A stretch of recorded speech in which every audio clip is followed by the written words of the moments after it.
तो इस वीडियो में हम देखेंगे कि अगर सर्किट के अंदर केवल कैपेसिटर गिवन हो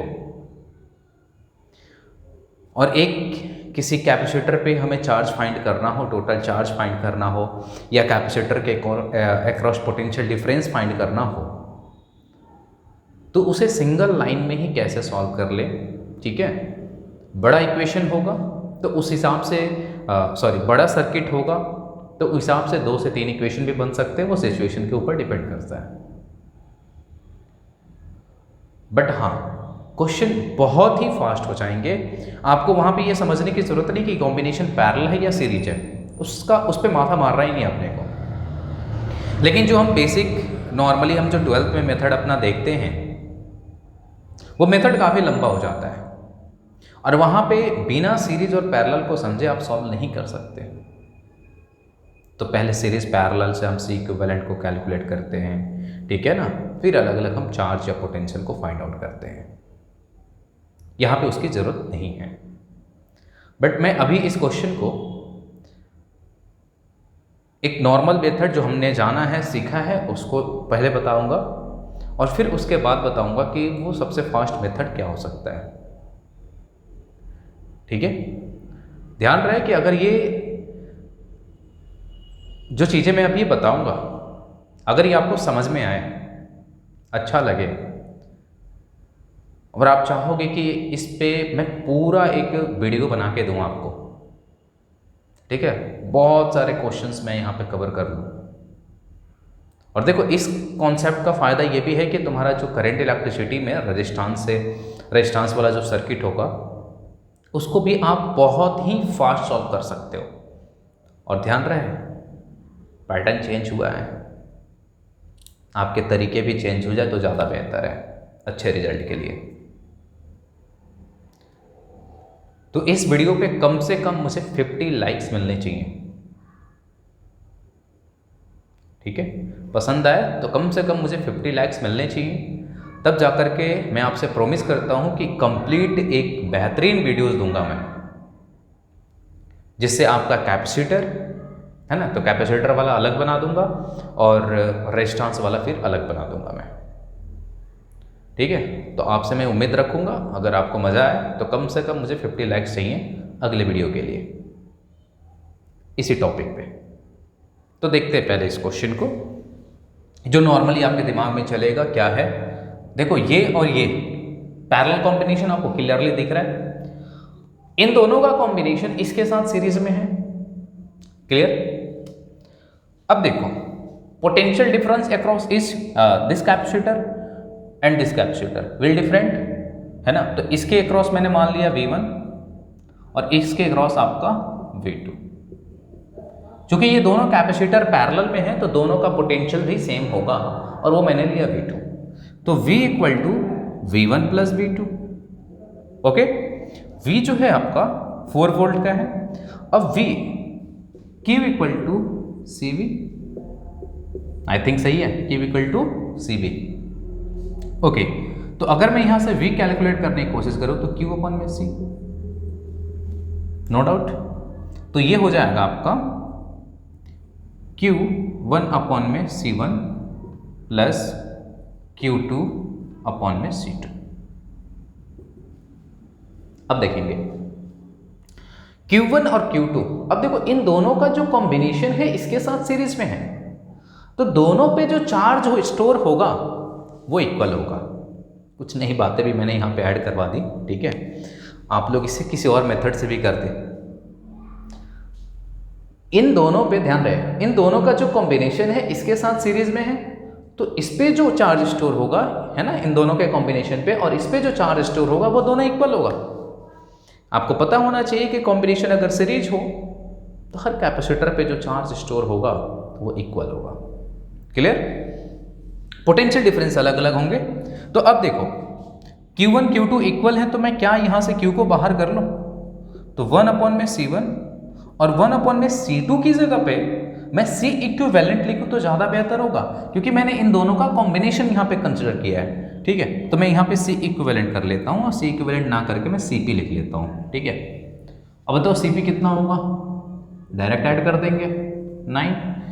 तो यहाँ पे C1 जो हो गया आपका 3 एंड ये हो गया 9 और ये रहा आपका 4। अब यहाँ से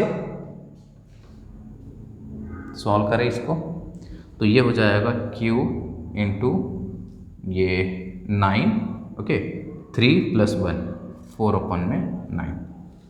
तो वहाँ से आप देखो ये 4 = Q इंटू 4/9, तो Q = 9 आ गया। यानी यहाँ पे जो चार्ज स्टोर होगा 9 होगा और इन दोनों को कंबाइन करके अगर हम बात करें तो इन पे जो चार्ज होगा वो 9 हो जाएगा। ठीक है, अब देखो हमारा क्वेश्चन था खैर find the charge on C1, तो हमने C1 पे चार्ज फाइंड कर लिया। इसी तरह से आप C2 और C3 पे भी फाइंड कर सकते हो। क्लियर? अब देखो, अब V2 फाइंड कर लेना। V1 पता है ना, V पता है, V1 चल जाएगा पता, क्योंकि Q आपने निकाल लिया है, C आपको पता ही है, तो यहाँ पे V1 निकाल लोगे, फिर V2 आ जाएगा और फिर आप C2 पे चार्ज कितना होगा और C3 पे चार्ज कितना होगा इजीली फाइंड आउट कर सकते हो। तो ये रहा जो आपने अभी तक सीखा है और जाना है। अगर इसी में हम आपको ये बोलें कि ये जो आंसर है एक लाइन में आ जाएगा, पॉसिबल है? तो देखते हैं, पहले रफ कर लें।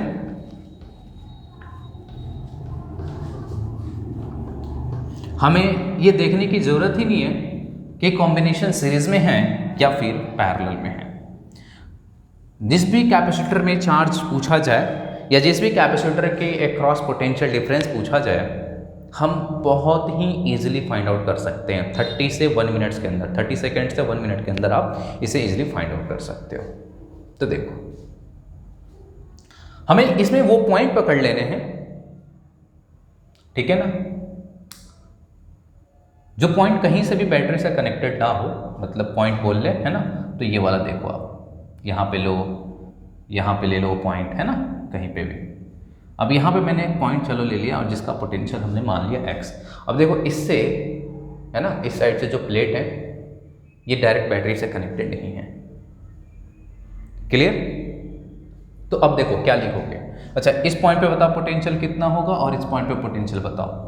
तो देखो ये जो 4 वोल्ट है ना, तो इस साइड जो वोल्ट होगा आपका, ये जो पॉइंट होंगे ये सारे 4 वोल्ट पे होंगे ना, 4 वोल्ट पे, और ये 0 वोल्ट। ये ध्यान रखना, एक जो एंड होगा नेगेटिव वाला लोअर पोटेंशियल वो 0 पे होगा, हायर पोटेंशियल 4 पे होगा। अब इक्वेशन कैसे लिखना है देखो, यहां करूंगा मैं x - 4, ठीक है, यानी नेट चार्ज आपको 0 लेना है, ध्यान रखेंगे, ठीक है ना, x के लिए। अब आप इक्वेशन को 0 के इक्वल कर दोगे और यहाँ पे देखो कोई बैटरी कनेक्ट नहीं है यहाँ पे डायरेक्ट, तो नेट चार्ज जो होगा 0 हो जाएगा, ठीक है। तो x - 4 चार्ज लिख रहे हो ना, तो Q = C × V, यही होता है। तो ये हो गया आपका पोटेंशियल एंड C आपका 3 प्लस, नेक्स्ट x - 0 और ये पोटेंशियल कैपेसिटेंस जो हो गया 3 प्लस x - 0 और ये हो जाएगा 6 = 0। देख लो आप, तो x ये 3x - 12, 3x और ये 6x = 0, 3x और 6x 12x, तो x = 1। यानी इस पॉइंट का जो पोटेंशियल है वो 1 वोल्ट है। कितना? 1 वोल्ट। अगर कैपेसिटर के अक्रॉस हमें पोटेंशियल डिफरेंस पता चल जाए तो समझो सब कुछ पता चल गया। कैसे? तो हमें क्या चाहिए था? चार्ज चाहिए था ना, तो चार्ज इक्वल टू क्या होता है? CV, ठीक है। तो कैपेसिटेंस कितना है? 3 एंड V की हम बात करें तो क्या करोगे? x - 4 यानी 1 - 4, तो देखो यहाँ पे नेगेटिव वैल्यू, तो चार्ज तो देखो इस प्लेट पे जो चार्ज होगा एक पे पॉजिटिव होगा एक पे नेगेटिव होगा, मैग्नीट्यूड तो इक्वल होगा दोनों का। तो ऐसे केस में हमें मैग्नीट्यूड पे ध्यान देना है, तो इन दोनों का डिफरेंस 3 हो गया और देखो 9 कूलम आ गया। आप देख सकते हो। अब किसी पे भी हमें ये निकालना हो या पोटेंशियल डिफरेंस कैलकुलेट करना हो, आप इजीली फाइंड आउट कर सकते हो, चार्ज भी और पोटेंशियल डिफरेंस भी। अब इस पे मुझे चार्ज निकालना हो x × 3, इस पे निकालना हो मुझे चार्ज, मतलब ये कितना चार्ज स्टोर करेगा, तो 6x। अब पोटेंशियल निकाल लो, है ना। इसके क्रॉस पोटेंशियल कितना है, इसके क्रॉस पोटेंशियल कितना है, तो फॉर्मूला इकलौता है ये, पोटेंशियल निकालना है। चार्ज कितना स्टोर है 9, कैपेसिटेंस कितना है 3, तो इसके क्रॉस पोटेंशियल डिफरेंस आपको पता चल गया। वैसे ही इसके क्रॉस पोटेंशियल डिफरेंस और इसके क्रॉस पोटेंशियल डिफरेंस आपने कैलकुलेट कर लिया। तो आप देख लो ये कितना इजी मेथड है। अब ये मेथड कहीं अलग से नहीं आया है, इस मेथड का नाम है और वो है नोडल इक्वेशन मेथड। ठीक है, तो ये ध्यान रखेंगे, इस पॉइंट के क्रॉस हम जो भी कैलकुलेट करेंगे ना, चार्ज जीरो कर देंगे। ऐसे ही अगर मैं करंट इलेक्ट्रिसिटी के केस में फाइंड करता ना, तो उस केस में मैं करंट को जीरो कर लेता। क्या जीरो करता, करंट को। और ऐसे इक्वेशन लिखते, ओम्स लॉ के अकॉर्डिंग क्या होता था, V = I × R। ओके, तो फिर करंट को जीरो करना है तो V/R का इक्वेशन मैं लिखता और इक्वल टू 0 कर देता। ठीक है, तो अगर ये वीडियो में थोड़े बहुत भी कुछ चीज़ें समझ में आई हो, डाउट रहा, अगर कोई डाउट हो तब तो प्लीज़ पूछो, कमेंट बॉक्स में लिखो और बताओ। और अगर कुछ समझ में आ रहा हो तो कम से कम 50 लाइक चाहिए। यहाँ पे जो चीज़ें समझ में नहीं आई होगी उस वीडियो में 100% आ जाएगा, इसकी पूरी गारंटी है। उसमें बहुत सारे क्वेश्चंस को मैं कवर करूँगा, लेकिन आपसे उम्मीद करूँगा कम से कम मुझे 50 लाइक्स चाहिए। क्लियर है? मिलते हैं नेक्स्ट वीडियो में।